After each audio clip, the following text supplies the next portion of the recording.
Costa Rica es un país de Centroamérica.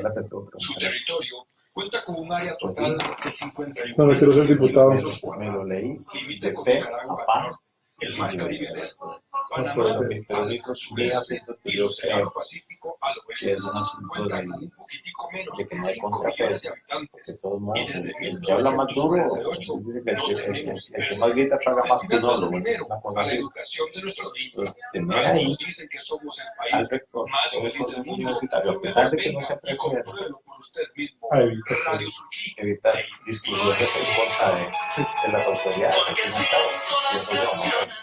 Es lo mismo que sucede con Costa Rica ganó reconocimiento mundial por abolir el ejército en 1948. el caso de Continúa en la actualidad y está en la lista de las democracias más antiguas del mundo, siendo el país más democrático de toda Latinoamérica. También se le considera el país número 1 de América Latina por su esperanza de vida, su progreso social y su sistema de salud, que está en el puesto número 5 en todo el planeta. Es el país latinoamericano con mayor libertad de prensa y tiene uno de los mejores sistemas educativos. ¡Bomba! Cuando oigas que en la bajura está bramando un rejego, largale el grito que sepa que aquí está su sabanero. ¡Uy, uy, uy, bajura! A nivel medioambiental tiene gran reconocimiento, ya que además de proteger una parte de su superficie, prohibió la cacería deportiva y en 2007 anunció que quería convertirse en el primer país neutral del mundo en carbono para el 2021, fecha en la que cumplirá su bicentenario como nación independiente. Y es que te has puesto tan linda como la flor del Cuba, que a veces me dan ganas de alguna barbaridad. ¡Uy, uy, uy, bajura! Oiga. La FNL lo clasificará como el país más verde del mundo. Costa Rica es uno de los grandes destinos ecoturísticos del planeta y esta actividad es prácticamente la primera industria del país. Con tantas cosas positivas, es lógico que haya ocupado el primer puesto en el índice del planeta Feliz en 2 ocasiones. Conozca Costa Rica, escuche Radio Surquí, la radio con aroma costarricense.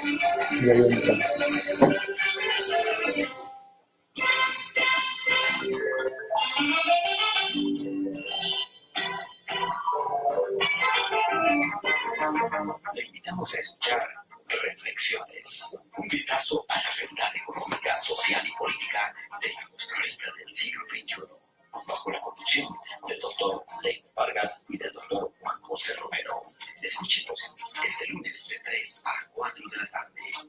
Reflexiones aquí en Radio Surquí por www.surquí.com. Les Muy buenas tardes, estimados oyentes y quienes nos acompañan por la vía del Facebook Live. De nuevo su programa Reflexiones Radio desde el Centro Internacional de Política Económica. Como siempre, agradeciéndoles su amable compañía desde lugares de todo el mundo. Tenemos reportes de sintonía, ya superamos los 30 países. Y en nuestra plataforma de Facebook Live tenemos varios centenares de personas que nos acompañan en los últimos programas, lo cual les queremos agradecer muchísimo. Igualmente, recordarles que nos pueden también seguir por nuestra página de Facebook, Reflexiones Radio Costa Rica, y nos pueden hacer llegar sus comentarios también por la vía del Facebook o por la vía del Twitter, Reflexiones Radio. Hoy, junto con mi compañero Leiner, tenemos una invitada muy especial, la doctora Shirley Benavides, quien es distinguidísima académica de la Universidad Nacional y que también ha desempeñado otros cargos en la función pública costarricense. Pero antes de entrar en materia, antes de conocer más a la persona detrás del personaje, primero saludarte, Leiner, ¿cómo estás? Buenas tardes, José. Buenas tardes, Shirley. Gracias por acompañarnos esta tarde. Pues la verdad, bastante bien. Luego de un fin de semana bastante húmedo en el Valle Central. Agradecerles nuevamente a los radioescuchas y a quienes nos acompañan en las plataformas de redes sociales en esta tarde. Regresamos a la casa, aquí a nuestra habitual sitio en Centro Internacional en Política Económica. Esta semana muy satisfechos por contar nuevamente con una académica, en este caso una académica de la Facultad de Ciencias Sociales, quien esperamos nos cuente un poquito sobre el tema de pymes, pero que por supuesto, como es común, vamos a entrevistarla también en su carácter personal. Así es que queríamos empezar preguntándole quién es Shirley Benavides, dónde nace, dónde hace sus primeros años de la escuela, y tal vez si se acuerda de alguna anécdota personal de esa época que nos ayude a contextualizar no solamente a la académica que hoy es y al respetable profesional, sino también al ser humano que hay detrás. Buenas tardes, Shirley. Buenas tardes, compañeros y quienes nos escuchan. ¿Quién es Shirley Benavides? Bueno, Shirley Benavides nació el 15 de septiembre de un año por ahí, en San José. Estuve con monjas en los primeros años de primaria, muy primaria. ¿Dónde fue eso, Shirley?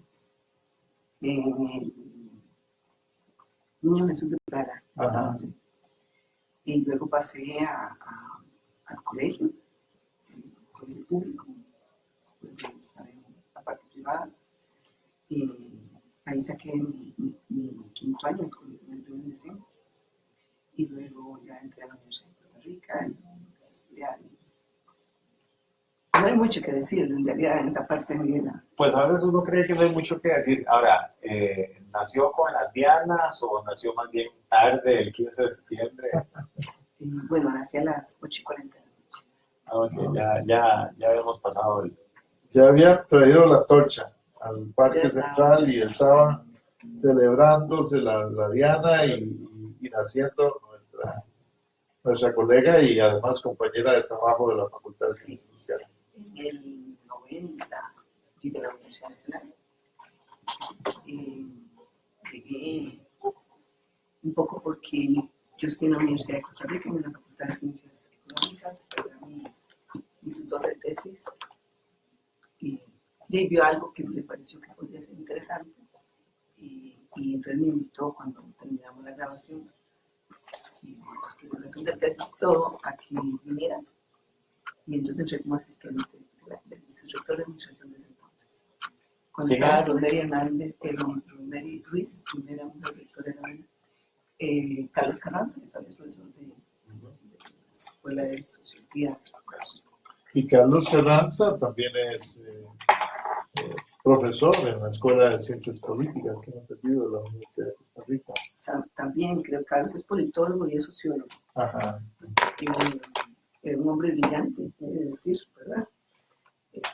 Nosotros como estudiantes lo admirábamos mucho en su momento y entonces hicimos una partida interesante y ahí salió de que nos viniéramos para acá. Éramos un grupo, la verdad es que fui yo la que quedé en el grupo para entrar a la Universidad Nacional, más o menos en los años 90.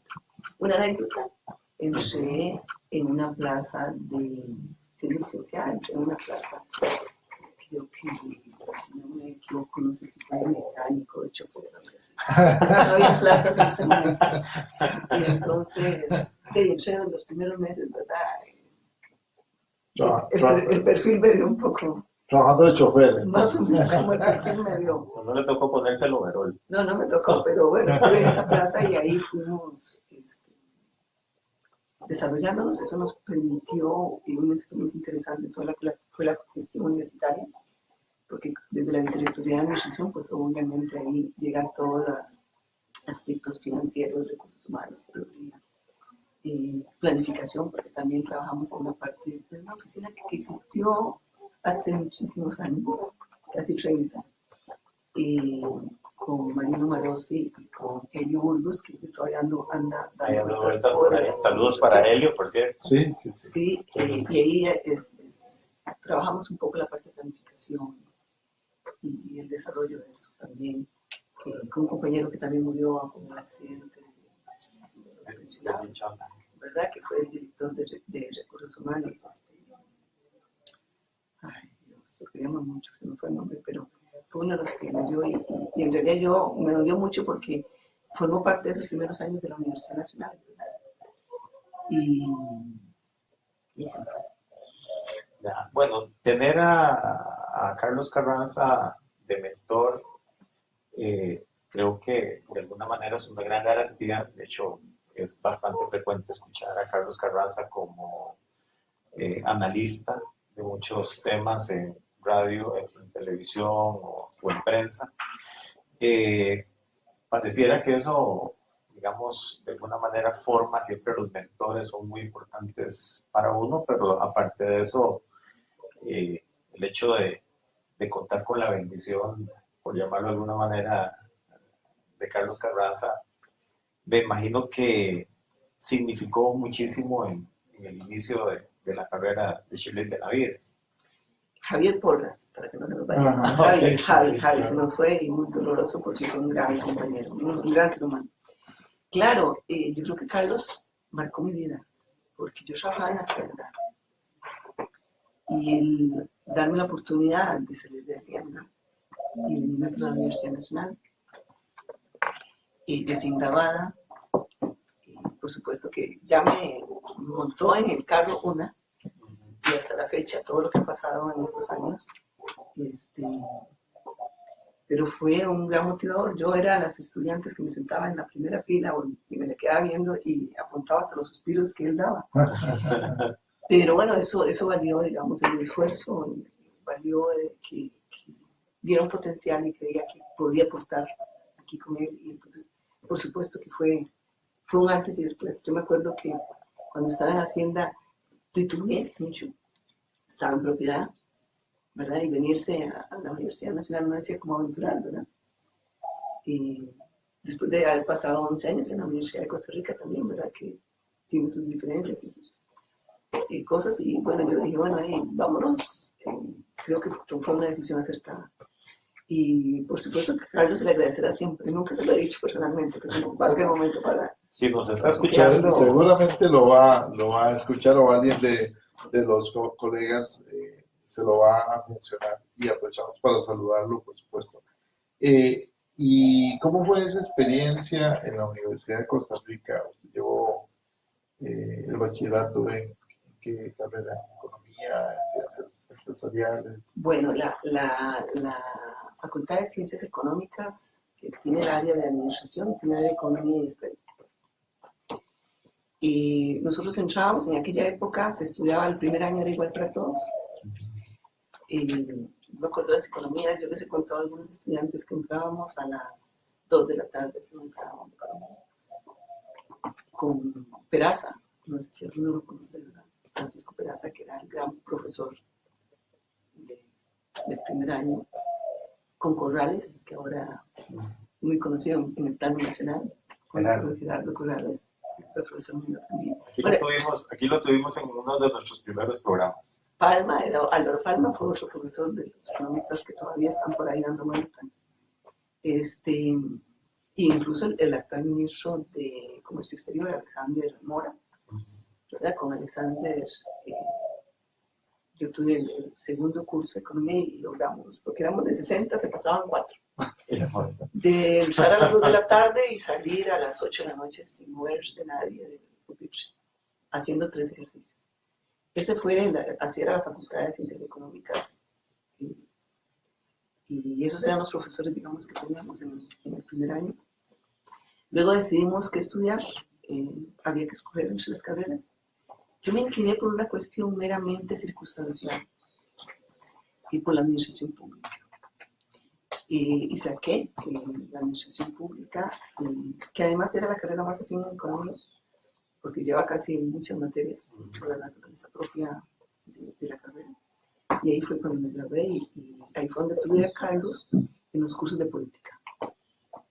Y no me acuerdo política y qué se llama el curso, pero eran los cursos de política que los daba magistralmente, ¿verdad? Donde recitaba sus textos de política de manera que uno se quedaba diciendo cómo se va a aprenderse el libro completo, pero así es Carlos. Luego salgo para ya empezar a estudiar. Cuando entro a la UNA empiezo a estudiar, saqué el posgrado en economía y Y uno que tal vez nadie conoce, que es un hobby que lo he tenido muy abandonado, también saqué una maestría en teología, que es así una de las áreas que más me apasiona, pero que no he tenido el tiempo, no le he dedicado el tiempo. Pero entonces me metí también a sacar, que duré como 6 años sacando. Pero digamos que era como el chiquito chiñado, y ahí también me fui abriendo espacio. Ya ahí tenía la maestría en economía, tenía la licenciatura en pública, y luego empecé a estudiar el doctorado en parte de economía empresarial, fundamentalmente. ¿Y esto en dónde, Luis? Eso lo hicimos en un convenio que se desarrolló con la Universidad Latinoamericana de Ciencia y Tecnología, con España. A partir de eso, este señor que fue rector nuestro, el segundo rector, Don Alto Pío, no de León, no, nuestro segundo Jorge, rector. tercero. Jorge Mora. Tampoco. No, muchas. ahora sí, se nos fue. Araya Araya Pochet. Pochet. Sí, hizo una selección que ahí estábamos varios, incluso estuvo Henry Mora, por cierto, también, y sacamos el posgrado en la parte de economía y de empresa. Luego saqué un posgrado en España también, en gestión universitaria, pero enfocada a desarrollo, donde digamos cooperación internacional y desarrollo. Entonces que hemos andado siempre por esas Muy cosas. bonito. Y antes de irnos al primer corte musical, porque nuestros oyentes asiduos estarán preguntándose qué pasó con la primera canción de hoy. Con la música. Ustedes cantan, me han dicho. En realidad, Una la canta Amy y otra la canta usted. No, normalmente la canta la invitada. Eso no me avisaron. Eso no no hice cada las uno. guerras de Coñac. ¿Cómo era ese ambiente en la UNA cuando usted llegó por primera vez? Mire, yo lo recuerdo con un poco de nostalgia. Creo que nos pasa a varios, ¿verdad? Yo llegué hace casi 28 años, ¿no? Saquemos cuentas, pero sí, 28 años. La gente trabajaba con una mística muy grande. Había una claridad de lo que era la universidad necesaria, muy, muy fuerte. No sé si los muchachos que están entrando ahora la tendrán tan clara como en aquellos tiempos. No me atrevería a decir sí ni no, pero sí, nosotros sí teníamos muy claro ese concepto de universidad necesaria, ese concepto de entrega, de que las horas pasaban y había que seguir trabajando y todos trabajábamos, no importa, sabíamos a qué les entrábamos, pero no que lo salíamos. Eso yo creo que a veces se ha perdido un poquito.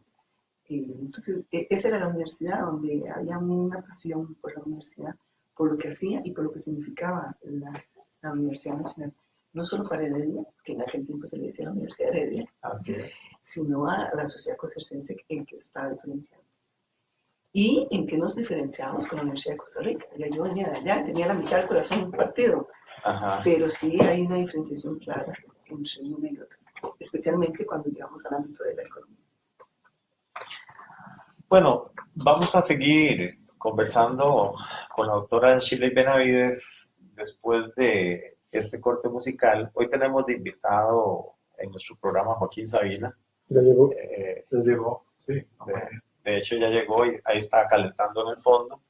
Pero no sin antes recordarles que se tomen su cafecito de la Universidad Nacional, café producido en los cafetales de nuestra universidad, recolectado a mano, cosechado por manos costarricenses, por gente muy humilde y procesado bajo los más altos estándares de calidad. De hecho, es café gourmet, que lo pueden conseguir en la Escuela de Ciencias Agrarias de la Universidad Nacional o en la Fundación de la Universidad Nacional. Pruébenlo, les va a encantar y yo sé que no lo van a dejar de tomar. Entonces vamos con Joaquín Sabina con su primera intervención. Sigamos adelante. Déjatelo ahí porque acá arriba me estaba... Sí. Ok. Pero sí lo voy a cambiar. ¿Cuánto tienes aquí? Yo tengo 30 años. Sí. Yo tengo más o menos 30 y algo más bien. Yo ya cumplí 30 años. Yo entré Pero ese era como otra estudiante, universidad. así que Se vale. sí se vale, porque yo entré en el 85 y en el 87 empecé a trabajar en la escuela. Chiquito. Sí, imagínate. No, pero inclusive era lo que nos estaban diciendo, digamos, que el cuerpo académico era otra amistad, en los estudiantes era otra amistad. De hecho, yo me acuerdo que en el 88, siendo Jaime Gamboa presidente de la FEUNA, se armó un movimiento estudiantil enorme porque se quería, Araya Pochero precisamente, quería subir el crédito que estaba como en 125 pesos, lo quería subir como a 300, una cosa así, de aquellos desbaratos. Pero era otra mística y era todos los estudiantes, no eran grupúsculos, era un colegio grande, Sí. ¿verdad? En la biblioteca nos veíamos siempre los mismos, era muy interesante. Y en el cuerpo académico uno también lo veía mucho. Eso que es chévere. La gente no sabía cuándo entraba, no sabía cuándo salía. Pero bueno, los tiempos. Y una de las cosas que pasaba era que por último terminaba la clase, una parte de la clase se iba para la zona. Y los profesores iban para la zona con los estudiantes. Había convivio. Y había convivio. Y a veces se ponía tan buena la clase en la zona, zona que ahí seguía. Que ahí seguía. Entonces, Sí. en realidad eso. Sí. Ok. Eric. Bueno. Empezamos.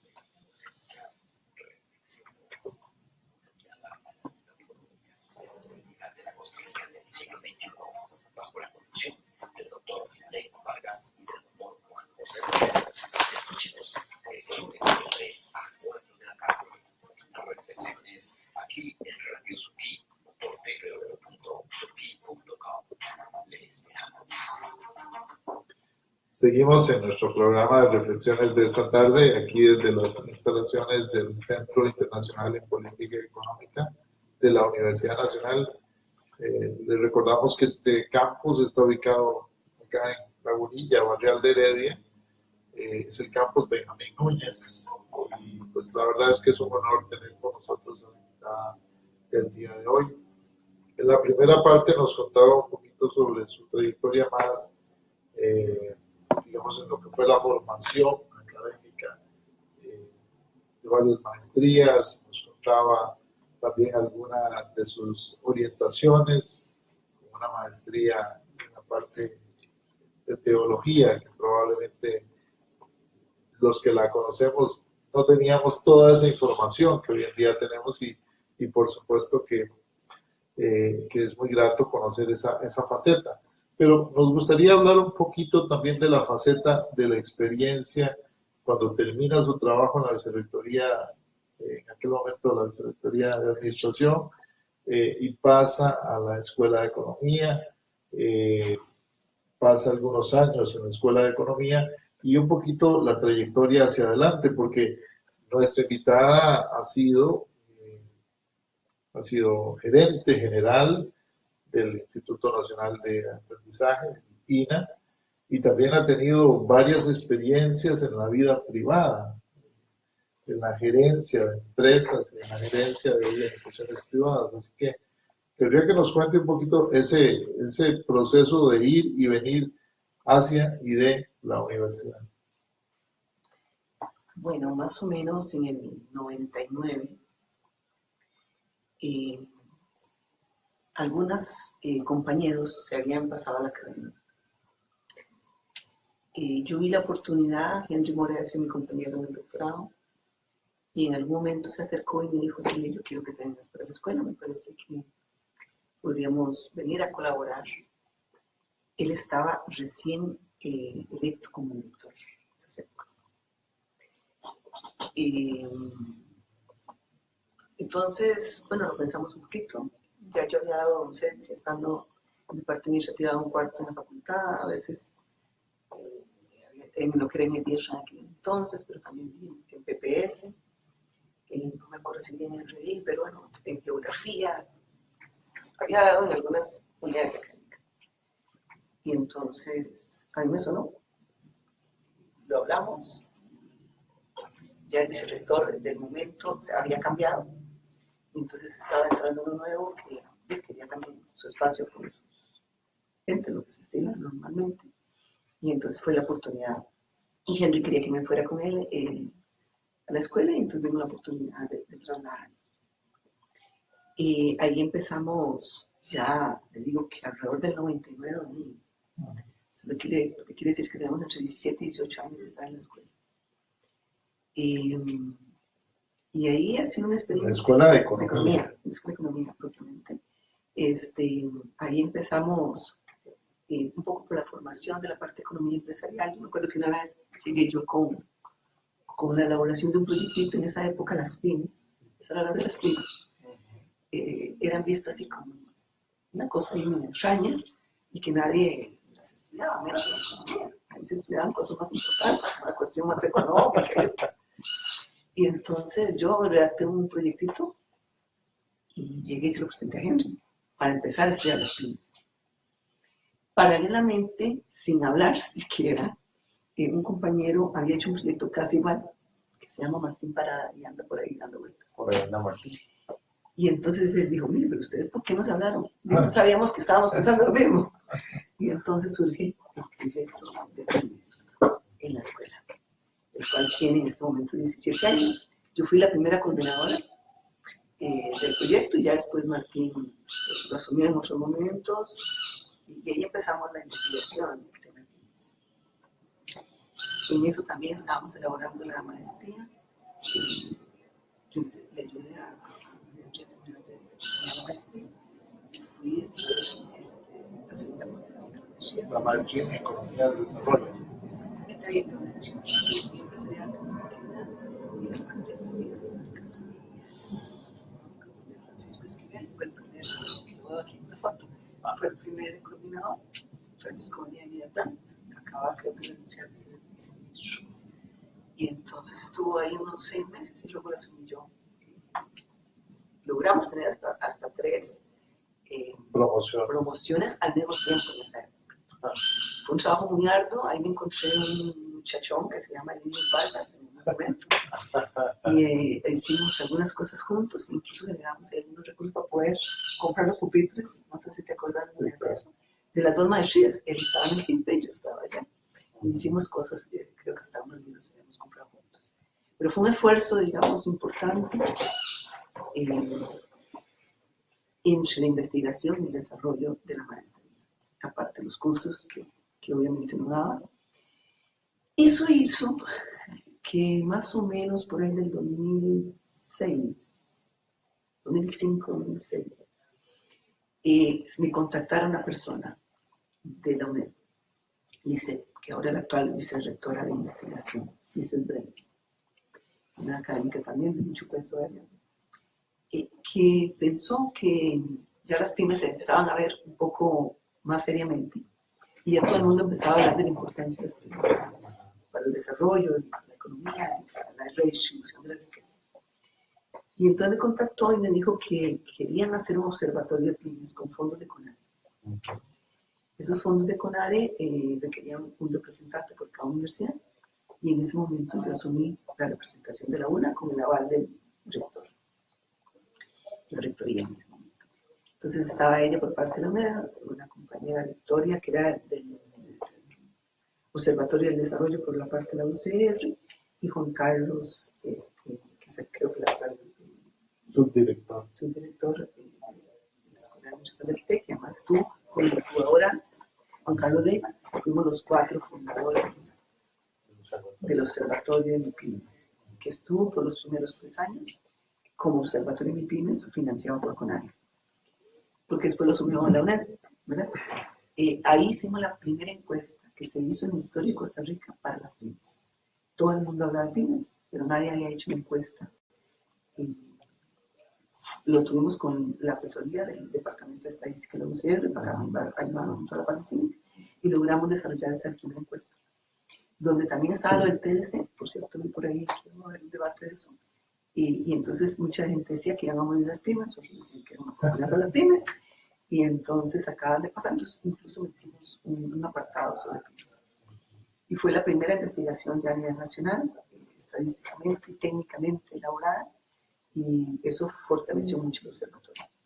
Después de eso, 2 o 3 años después, hicimos la segunda encuesta, y ahí creo que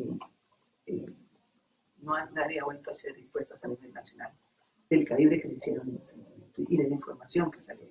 Que por cierto, muchos de los problemas lo vamos a ver luego, no vamos a adelantar eso, pero que todavía siguen siendo persistentes.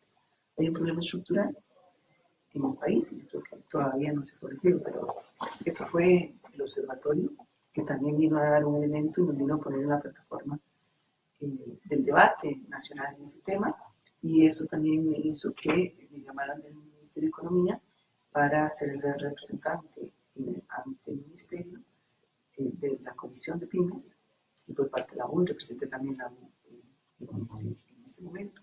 Eso se fue dando, todo ese trabajo lo fuimos desarrollando más o menos hasta el 2010, donde hubo un cambio de rectoría. Sí, un poquito por ahí. Ahí en 2010 no creo que fue cambio de gobierno. Sí, no, antes. La rectoría, sí. Cuando un amigo ¿cómo llegó a ser rector? Eso fue en 2005, 2010, correcto. Sí, 2005, 2010. En ese periodo, despuésito del observatorio, hay cambio de rectoría y a mí se me ofrece en ese entonces una oficina que se llamaba Prestación de Servicios. Y entonces el señor rector electo me llama a la casa y me dice, mira, quiero que asumas esa dirección, si no la asumes vos, la cierro. Porque está en condiciones, digamos, muy desgastada y ahí hicimos un alto en el camino y asumí la oficina que se acaba de aprobar el reglamento de oficina de referencia tecnológica y vínculo externo. Ahí estuve hasta finales del 2010, más bien hasta principios del 2010, cuando ya me metieron en el enredo más grande, que ya Leiner adelantó un poco, y le dimos todo un reposicionamiento a la oficina, le ampliamos las funciones a la oficina, formamos una red latinoamericana con fondos del Ministerio de Economía de Argentina. Hicimos la primera red latinoamericana de transferencia tecnológica. Y además le dimos todo el apoyo a los proyectistas, que algunos se acordarán por ahí. Hicimos la primera feria de vínculo externo. Hicimos 3, yo logré hacer 3 ferias. Entonces le dimos un vuelco totalmente a la oficina, cosa que yo todavía me quedo muy satisfecho porque creo que le dimos un aporte a la universidad muy interesante. Hasta que ese mismo rector me llamó un día a una oficina y me dijo, quiero que sea mi gerente. Y ahí empezó otro periodo. Sí. Bueno, para quienes la están viendo por las cámaras, van a decir, pero esta mujer en qué momento hizo, en qué momento esta mujer hizo tantas cosas, si se ve muy joven. Bueno, eso pasa con la gente que trabaja mucho, ¿verdad?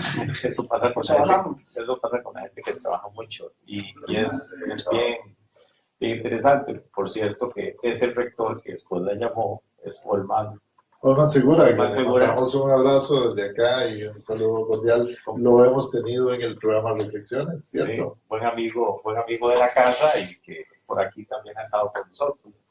En el momento, ya entrando en el tema de las pymes, cuando a Martín, que también le voy a pasar el chisme que estuvimos hablando de él en el programa para que nos oiga, saludos para Martín. Martín profesor de la Escuela de Economía. Cuando a Martín a usted se les ocurre simultáneamente la idea de investigar esto de las pymes, ¿cuán visible era esto de las pymes? Porque las pymes han existido siempre, ¿verdad? Y tal vez de ahí el interés de ustedes, pero ¿cuán visible era esto? Pues usted dice, bueno, con el asunto del TLC se vuelven importantes, la gente los vuelve a ver, inclusive comienza el cuestionamiento de si van a salir fortalecidas o si van a salir perjudicadas, pero ¿cuán visible era y cuál era, de alguna manera, cómo era que se veían? ¿Cuán visible eras, pero también cómo era que se veían? Mira, ahí fueron 2 niveles. A nivel nacional, pues ya se empezaba a ver que parte del parque empresarial estaba estructurado con pymes. que eso tenía que tener un peso importante. Pero todavía nadie le entraba al tema, ¿verdad? Estamos hablando del 99-2000. Nadie le entraba al tema. Y importante, pero nadie le entraba al tema. En una escuela de economía como la nuestra, era visto medio raro, ¿verdad? Porque se habían enfocado a temas de otro nivel, ¿verdad? La parte macroeconómica, la parte de mercados. Y entonces ese temilla ahí como que Chile y Martín, de hace 18 años atrás, más chiquillos que ahora, ¿verdad? Seguro decían, bueno, ¿estos quiénes son para venir a inventar esto acá? Ahí hubo una lucha, digamos, de un espacio importante que también hay que agradecer a Henry en su momento, porque, digamos, él abrió ese espacio. Y empezamos a estructurar eso. Pero sí, ya se empezaba a ver desde fuera, desde la sociedad, desde el debate, ya había algo, pero eso que hablas, pero no tenés datos reales como para poder hablar ese puesto. Bueno, pero ha sido, creo que de ahí en adelante siempre ha sido nuestro norte. Incluso cuando yo llego a Lina, llegó un presidente ejecutivo de Lina, porque Don Juan tenía que terminar su periodo de rectoría aquí en la universidad. Y entonces a mí me toca asumir prácticamente 2 meses la presidencia, sin gerente y sin subgerentes. Lina tiene 4 puestos de autoridad fuertes y yo tenía los 4. Eso fue difícil en su momento también, porque... Eso fue en el principio de la administración. En principio, sí. De la administración de doña Laura Chinchilla. 2010, mayo de 2010. Mayo y junio que termina la rectoría de la Universidad Nacional. Así es. Julio. Que termina, entonces ahí estuvimos, pero le digo esto porque quiero rescatar que a mí me tocó firmar como presidente ejecutivo las grandes líneas estratégicas del instituto para los próximos 4 o 5 años. Y fueron, dentro de esos estuvo la parte de emprendimientos, que ya, ese es otro tema, ¿verdad?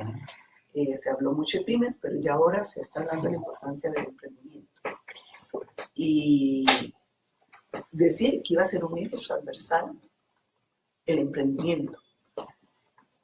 Fue una bomba en el instituto, porque mucha gente se hizo con que se come, ¿verdad? Y entonces fue otra lucha parecida a las pymes al inicio de la escuela. Pero creíamos que la gente se tenía que dar no solo enseñarle a hacer un oficio, sino que además de enseñarle a hacer un oficio, darle la oportunidad de que pudiera ser su propio empresario y generar un espacio para su familia, pero también un espacio para poder ampliar un mercado laboral ofreciendo trabajo a algunas otras personas. Y esa fue otra de las batallas interesantes que se dio. Ese es uno de los temas que me gustaría de alguna manera ahondar en la tercera y última parte de esta entrevista, que es profundizar un poquito sobre la situación de las pymes. Pero en definitiva es una carrera profesional muy acelerada, digamos, para decirlo así, pasar, digamos, de ser una funcionaria de apoyo en la vicerrectoría a ser académica, luego a entrar de lleno en el mundo de la gestión administrativo-académica en el programa de prestación de servicios de la Universidad Nacional, siempre muy de cerca con el tema empresarial, que es la relación vínculo universidad-empresa. Después, de una manera, digamos, sorpresiva, pero también muy interesante, pasar a la presidenta ejecutiva y a la gerencia general de Lina, que son además puestos en instituciones públicas, que estamos hablando de instituciones públicas muy grandes, con cobertura nacional, con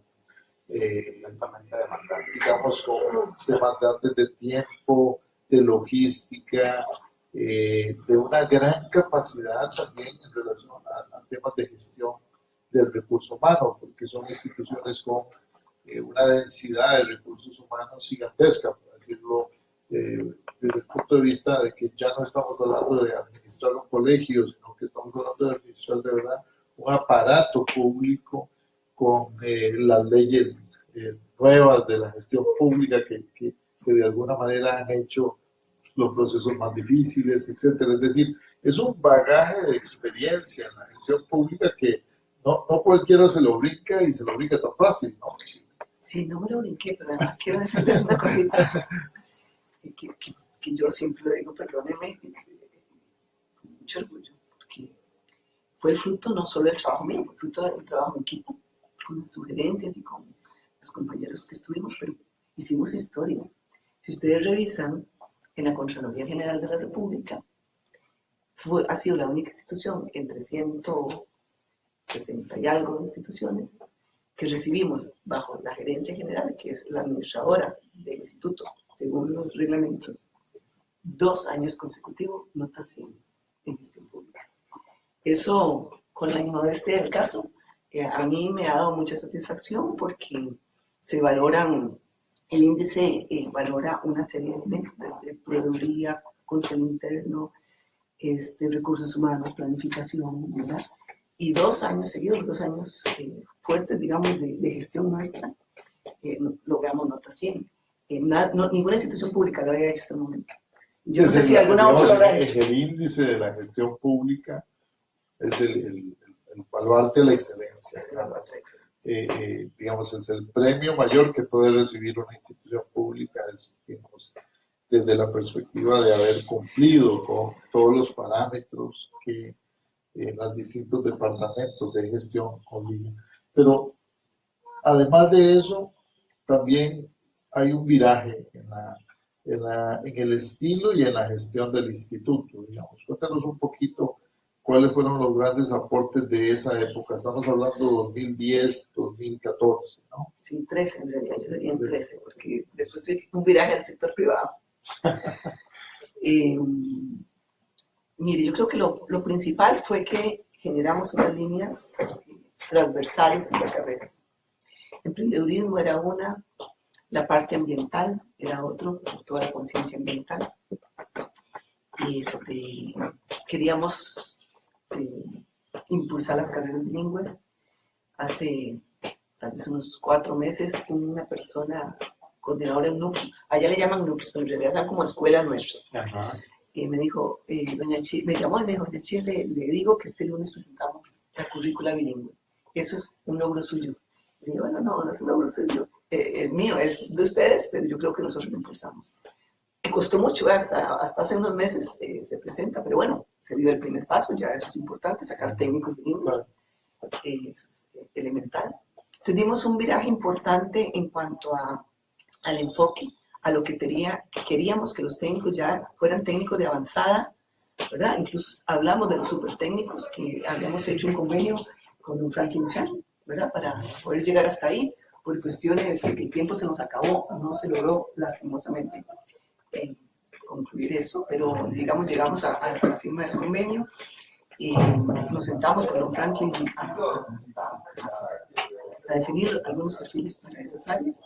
Ustedes saben que lo que él hace trasciende a todas las áreas del saber, ¿verdad?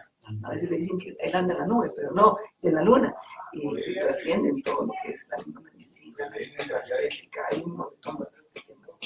Y eso lo estábamos haciendo. Le dimos un viraje importante, creo que volvimos a reposicionar el INE como una institución que respondiera a las necesidades de la sociedad costarricense. El 80% del mercado laboral requiere técnicos y asistentes. Eso quiere decir que el instituto es fundamental para tener un mercado laboral acorde a las necesidades. Incluso el Estado de la Nación había sacado un informe, tal vez un par de años antes de que nosotros llegáramos, de que Costa Rica no había alcanzado los niveles de desarrollo porque había descuidado tanto el INA como los colegios técnicos, la formación técnica. Yo quisiera preguntarle algo un poco para que sepan también que en Reflexiones Radio no hacemos las entrevistas, ¿verdad? Digamos, solo en una visión de construir, sino también desde el punto de vista de la polémica. Detrás de todo el proceso del INA ha habido, digamos, una discusión sobre la formación por competencias, la formación convencional y la formación dual. Yo querría preguntarle a Shirley Benavides qué opina de la formación dual y por qué ha sido tan difícil para el país, por ejemplo, hacer un esfuerzo y trascender hacia una formación que en otras instituciones de ese mismo carácter, por ejemplo en Alemania, que usted conoce, que probablemente es el caso más sonado a nivel mundial, pero también es voz populi en China y en otras sociedades. La formación dual es parte del currículum, sobre todo en las instituciones tecnológicas y en las instituciones de formación técnica. Sí, ese es un tema muy interesante. Yo incluso formé parte de una comisión con la OIT para presentar OIT, UCAEP e INE, yo estaba representando a INE en ese momento, para formar un proyecto de ley que facilitara, normalizara, digamos, la educación dual, la cual yo creo que es muy importante en la formación de los muchachos. Incluso en Alemania no solo se da a nivel técnico, sino hasta a nivel universitario, ¿verdad? Se da formación dual. Así que, primera parte de la pregunta, yo creo en él, ya, porque además formé parte haciendo, en la comisión, formé parte elaborando ese proyecto. ¿Y por qué entonces es tan difícil, digamos, avanzar en este proyecto, en este proceso? Porque ya en los días actuales, digamos, en los últimos años, ha habido mucho dime y te diré, y mucho adelanto y atrás en relación con esto, sobre todo por el Ministerio de Educación Pública, que se ha opuesto en varias ocasiones a impulsar seriamente el tema de la educación dual. Sí, también otros gremios por ahí, ¿verdad? Han tratado de poner barreras, aludiendo que son muchachos que va a ser una mano de obra barata, y que esa mano de obra barata, entonces, ¿qué va a pasar? Yo creo que no es una mano de obra barata. O sea, el enfoque de análisis, el canal con el cual se está analizando la situación, me parece a mí que no es el adecuado. Me parece, ¿por qué no es el adecuado? Porque el sector empresarial pone al servicio de la formación también sus instalaciones y su infraestructura y su equipamiento, que a veces el equipamiento es muy caro, ¿verdad? Sí. Y es la noción esa del aprendiz, ¿no? De la persona que llega a aprender y que perfectamente puede tener alguna, exacto, y para eso hay todo un protocolo. Los maestros no son necesariamente los profesores de el INA o de la universidad, sino que son los técnicos especializados de la empresa, ¿no? Entonces, un proceso de transferencia de conocimiento de tú a tú y en el día de la laboral, digamos, enfrentándose a los retos y a las dimensiones de estar en una empresa. Sí, pero aún así también los profesores de línea tenían una supervisión, no es que tampoco me los dejan solos, ¿verdad? O los dejaban solos, sino que había una supervisión natural del docente del instituto para llevar el proceso de aprendizaje. Por supuesto que en algún momento hablamos de que tenían que haber algunos seguros que cubrieran al muchacho por cualquier tipo de accidente laboral o de accidente en el lugar de trabajo. Pues sí, y alguna ayuda para que ellos pudieran abastecer sus pasajes y sus cosas básicas.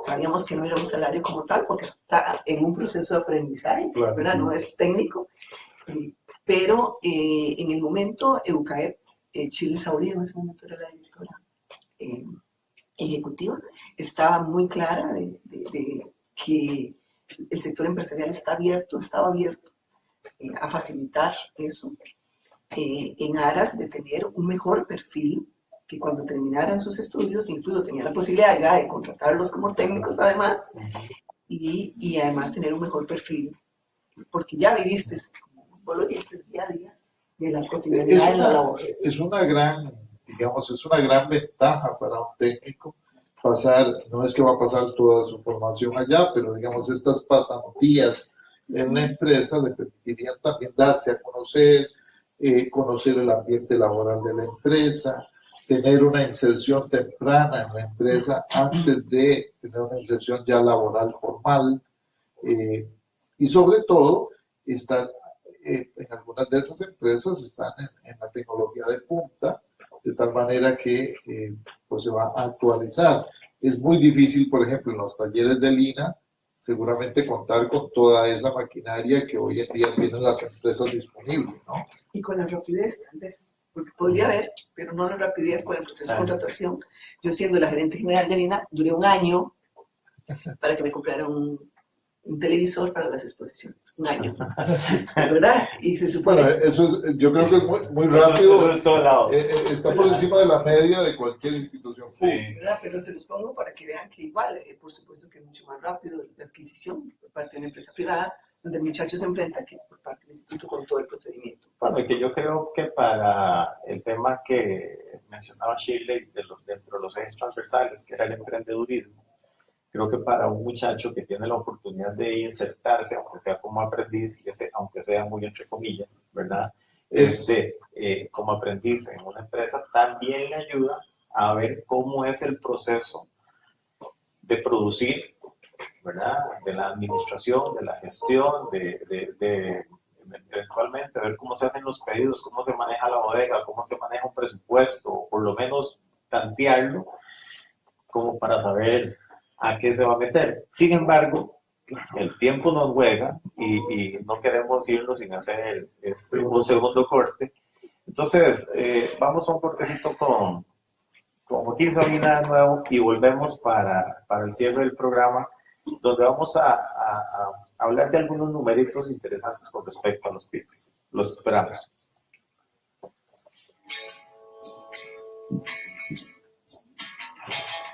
Que no salga ya, ¿verdad? No salga ya. ¿A dónde? ¿Abajo? Sí, porfa. Sí.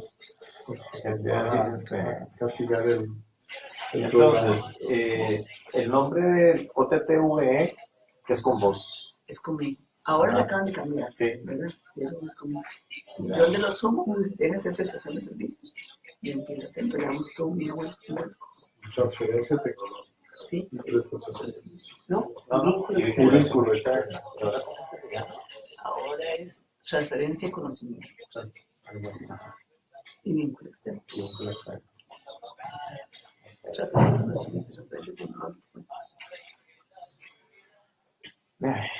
A veces nos inventamos nombres complicados para cosas muy sencillas. Sí. Pomposos, ¿verdad? Sí. Bueno, tenemos que invitar a Carlos. A Carlos, a que nos podamos Porque se viene estrenando.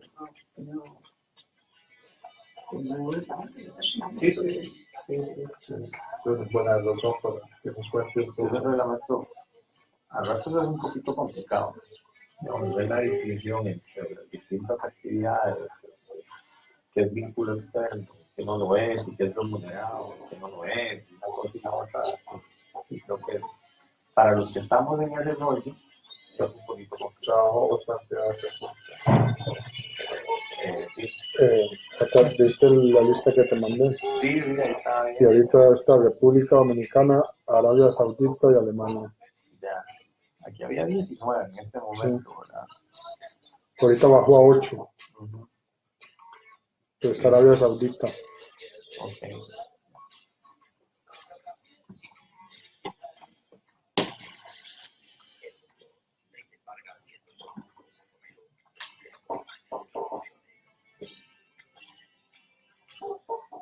Seguimos con su programa Reflexiones Radio desde el Centro Internacional de Política Económica de la Universidad Nacional en el campus Benjamín Núñez.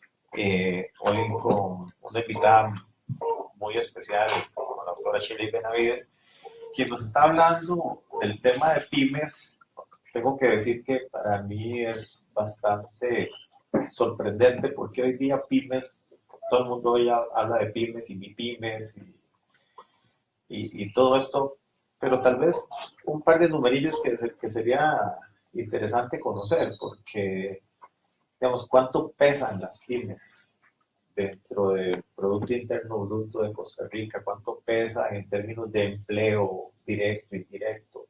¿Cómo es, cuánta importancia tiene esto como para que nosotros le demos la real importancia a los que estamos desde fuera? Bueno, algunos datos. Ajá. Para iniciar, cosa que no es solo Costa Rica, digamos que la estructura productiva en general, en todos los países más o menos anda muy parecida a lo que le voy a decir. El año pasado presentó el MEIC el último estudio sobre pymes, con algunas limitaciones, creo yo, metodológicas, porque no se hizo un análisis del directorio en general, sino sobre unos datos, unas bases de datos. Estimaciones. Sí. Entonces es un aproximado. Ellos indican por ahí que creo que es el 94% del parque empresarial en Costa Rica son pymes. Los datos que nosotros hemos manejado normalmente y se manejan a nivel mundial andan entre un 97 y un 98. Entonces, a mí no me extrañaría que sigamos en esa tendencia, porque el aproximado me da un 94, pero estoy casi segura que el dato fino puede subir un par de puntos porcentuales. Eso es bastante. Pues sí. Eso es bastante, pero el aporte de ellas es mucho menor que obviamente que las grandes empresas. Ahí no hay mucho que decir. Hay un comportamiento interesante, bueno, que además es el comportamiento del sector empresarial en general, pero el 74% está en el gran área metropolitana y el resto se encuentran distribuidos en las otras regiones. Eso tiene sus pros y sus contras. Los contras es que estamos teniendo un problema estructural que tiene que ver mucho con el centro y la periferia, ¿verdad? Hay un centro que se ha desarrollado, que ha generado condiciones para que se desarrolle, que además aportan como el 73% de las exportaciones. Imagínense que después de eso pasa la Choluteca con un 15%, y después de ahí andamos entre un 2 y un 3% del resto de las regiones. Eso quiere decir que hay unas asimetrías en un país tan chiquitito. Por cierto, yo voy a Colombia ahora en noviembre a presentar un poco esa situación de las asimetrías del Parque Empresarial Costarricense, donde volvemos a seguir generando condiciones en los centros y en las periferias, donde hay mayores niveles de pobreza, por ejemplo, donde hay mayores niveles de desempleo, las condiciones no se dan para el desarrollo de las pymes, ¿verdad? Entonces pasa el fenómeno que ha venido sucediendo de la migración. Una vez, por cierto, estando en la gerencia de Lina, me dijo un señor allá en los Chiles: mire, usted podría hacer algo para que mi hijo se quede trabajando aquí, no tenga que a trabajar esa noche. Yo no quiero que mi familia se desintegre. ¿Qué le podría decir? Eso no es una labor solo de Lina, es una labor de gobierno y de gobiernos, de los gobiernos locales también. Pero pasa que las migraciones se van, seguimos enfocándonos en los centros y el aporte de las regiones al desarrollo y el crecimiento económico son muy disminuidas. 2-3% a las exportaciones, un mercado laboral también muy bajo, como le digo, el 15% en la Choluteca, pero el resto anda igual en términos de 5, 6, 7% de aporte a la parte de empleo. Y muy poco parque empresarial en las zonas que ahora, ese problema de la estructura de las MIPYMES, problema en el sentido sobre todo de las asimetrías regionales, digamos, del desarrollo, también lo tenemos en otros ámbitos de la vida y del desarrollo económico del país. Digamos, no solo en el tema de pymes, pero la contribución de las pymes al empleo es un tema fundamental. Sí, yo creo que yo había escrito hace ya muchos años, por ahí debe andar en una de las revistas, las pymes como estrategia de distribución. Y yo creo que eso que yo escribí, no sé, hace como 14 años atrás, sigue siendo muy vigente. Si lográramos generar política pública, y fue uno de los resultados del estudio de la primera encuesta que habíamos hecho a nivel nacional, y que alguna gente de gobierno se nos enojó esa vez, cuando le dijimos: mire, el problema es que usted está tratando a iguales a los que no son iguales. Porque una cosa es ser pyme en San José o en el centro de Heredia, y otra cosa es ser pyme en Golfito o en los Chiles, ¿verdad? Y entonces alguna gente por ahí de gobierno se nos enojó esa vez y dijo: ¿cómo es posible? Que la política pública estaba muy bien hecha. Yo considero que no está bien hecha. Debería ser una política pública no tanto horizontal, sino más bien vertical, que vaya enfocada a facilitar el desarrollo de las pymes en algunas regiones bajo algunos esquemas particulares. La parte de encadenamientos productivos, que yo creo que con Don Neymar en algún momento lo hemos hablado, la importancia de desarrollar encadenamientos productivos y a partir de ahí darles el apoyo financiero. Algo está pasando y es una cuestión estructural. Mire, nosotros estábamos con un estudio del BID hace tal vez unos 6 años atrás, y sacó una conclusión muy interesante. Ya veo que el tiempo se nos va, pero sacó una conclusión muy interesante que dejaría para mucha reflexión. Es que América Latina es de las regiones donde más se invierte en capacitación y asesoría técnica. Hay recursos hasta para regalar, y ni siquiera ha sido capaz de llegar a su curva de transformación. Vean qué complicado. Entonces, ¿qué está pasando? Para los que nos escuchen y no son necesariamente economistas, lo que nos acaba de decir Shirley es que no hemos llegado al potencial máximo posible en nuestra producción. O sea, que tenemos un gran desempleo, ya casi un 10%, ¿verdad?, de personas, aproximadamente un 10% de personas en desempleo abierto, y si uno, como ustedes lo hacen en la Escuela de Economía, contabiliza el subempleo y todas las otras características, es más de un 24-25%. Pero además tenemos recursos ociosos, plantas que no trabajan a tiempo completo, zonas del país donde tenemos extensiones todavía sin producir, terrenos agrícolas, sobre todo en relación con el mar, tenemos una gran limitación porque hacemos un uso muy escaso de los recursos marinos, muy poco, digamos, tecnológicamente muy poco avanzado. Pero todo ese proceso de desarrollo de las pymes parte de que las conozcamos y de que hagamos de verdad investigación seria sobre el tema. Y por eso, pues, conocer a una investigadora de tan amplia trayectoria, que me imagino que ahora que regresa o después de su regreso de las experiencias públicas y privadas, porque también fue gerente de la clínica. Fui la gerente del proyecto de los EVAIS. Cuando la UCR nos dejó, exactamente. a mí me tocó implementarlo. Ha sido el proyecto más grande de salud que se ha dado en el país, trasladándolo a la gestión. Digo gestión porque alguna gente habla de privatización, eso no fue así.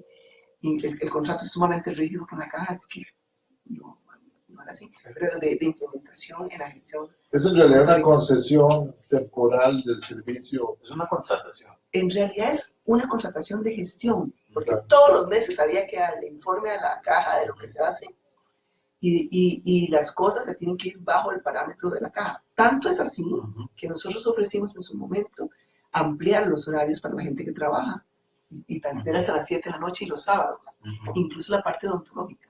Y la caja no dejó, porque dijo que como el Estado no lo hacía, nosotros tampoco. Entonces, pero ese es un tema para otro. No, pero lo que quiero hacer ver es que entonces estamos hablando con una persona que conoce las pymes, que conoce los negocios empresariales, no solo desde el lado del público, sino también desde el lado de lo privado. Y de verdad que cuando hablamos, digamos, de la problemática de las pymes, sobre todo, por ejemplo, en materia de financiamiento, usted nos menciona la necesidad de tratar de manera distinta cosas que son distintas. Y no porque yo sea un empresario del sector turismo o sea un empresario del sector metalmecánica o un microempresario del sector agroindustrial, no tengo las mismas oportunidades en un lugar que en otro. Y la política pública, lamentablemente, de alguna manera ha pasado, digamos, tabla rasa. Y claro, si bien es cierto, tenemos pymes muy exitosas, ¿verdad?, también tenemos áreas y lugares en donde estamos debiendo como Estado y como política pública en materia de fomento a la pequeña y mediana empresa. Sí, hay una alta mortalidad. Eso le iba a preguntar precisamente. Que han hecho un 40 o un 60% de mortalidad. Eso le iba a preguntar. Precisamente, es que cualquiera que nos está escuchando, que nos honra con su audiencia, diría, bueno, pero es que lo que están hablando parece ser la respuesta, porque genera empleos, genera producción, aseguramiento del personal, entonces el seguro social se fortalece. Transferencia tecnológica. Pareciera ser la solución, ¿verdad? Y tenemos un INA muy fortalecido, tenemos universidades, tenemos educación técnica agropecuaria, técnica industrial, técnica profesional. Entonces, ¿qué es lo que nos está faltando para que la cosa cuaje? Digamos, ¿en dónde está ese nudo gordiano que nos está impidiendo que la cosa funcione? Yo creo que el INA hay que darle una reestructuración fuerte. Le pongo nada más un ejemplo. Yo creo que ya aquí nos están haciendo señas. Nos están haciendo muestras de que se acabó, sí, pero no importa, aquí le robamos un ratito a Eric. Pero, por ejemplo, en una de las regiones del país, la distribución del presupuesto para atender a las pymes tiene el mismo comportamiento que en el centro. ¿Qué quiere decir? Que en el centro de la región se abarca el 70 y el resto 80% de los recursos. Pero en los cantones que están alrededor de la región, que no es el centro, se les da un 4, un 3, un 2%. Y entonces hay un comportamiento también que emulamos lo que está pasando en el centro con respecto al resto del país, ¿verdad? Creo que hay que dar una reestructuración. La política pública, yo participé en la parte de emprendimientos, fui parte con don Luis Álvarez del diseño y otros compañeros de gobierno del diseño de la política de emprendimientos, que no existía en el país hasta el diciembre de 2010 que la presentó la señora presidenta en su momento, y que ahora ya este gobierno retomó y la retomó casi toda su totalidad. Pero hay que empezar a replantear política pública más dirigida y las instituciones que se sienten a hablar. Y que además hay algunas instituciones que hay que hacerle una reestructuración para agilizar y dar respuesta a las necesidades del sector productivo. Porque imagínense que yo tuve plazos cuando le preguntaba a mi sugerente técnico, mira, ¿cuánto está durando para reestructurar una carrera? De ahí, doña Chile, se dura más o menos 2 años. Y yo, mira, pero cuando terminas, ya está obsoleta. Entonces hay que hacer cositas de ese tipo a nivel estructural.